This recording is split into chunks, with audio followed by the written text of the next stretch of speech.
My father was a very big man. All his life he wore a black moustache.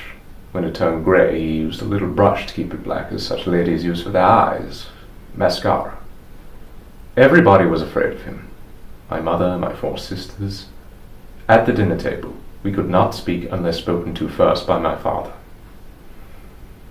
But he loved me. I was his favorite. He was a diplomat all his life.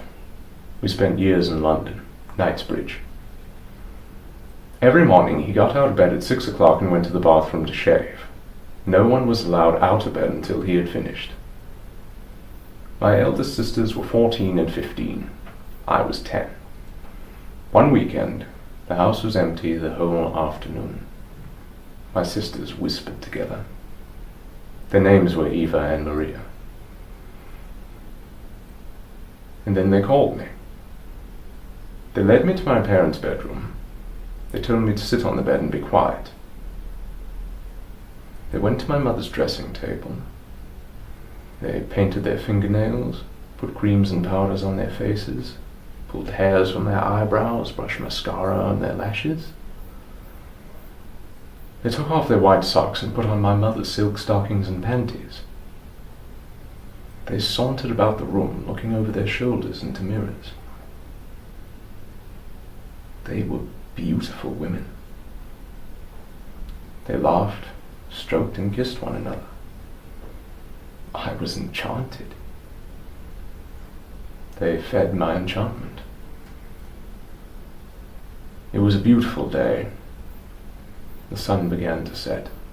They washed themselves, put everything away in its place, leaving no clue. They whispered to me that it was our secret, that we would keep it in our hearts forever and never reveal it. But that night, at the dinner table, I felt my father staring at me, staring deep into me. He chewed, swallowed, put the knife and fork in his plate. He looked at me. My heart started to beat, to thump, to beat, to thump. My father said, "So tell me, Robert, what have you been doing this afternoon?" He knew.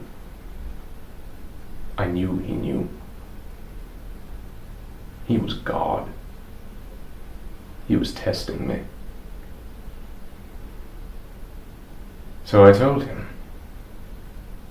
I told him all that my sisters had done. I told him everything. My mother was silent. My sisters' faces were white. No one spoke. My father said, "Thank you, Robert," and finished his dinner.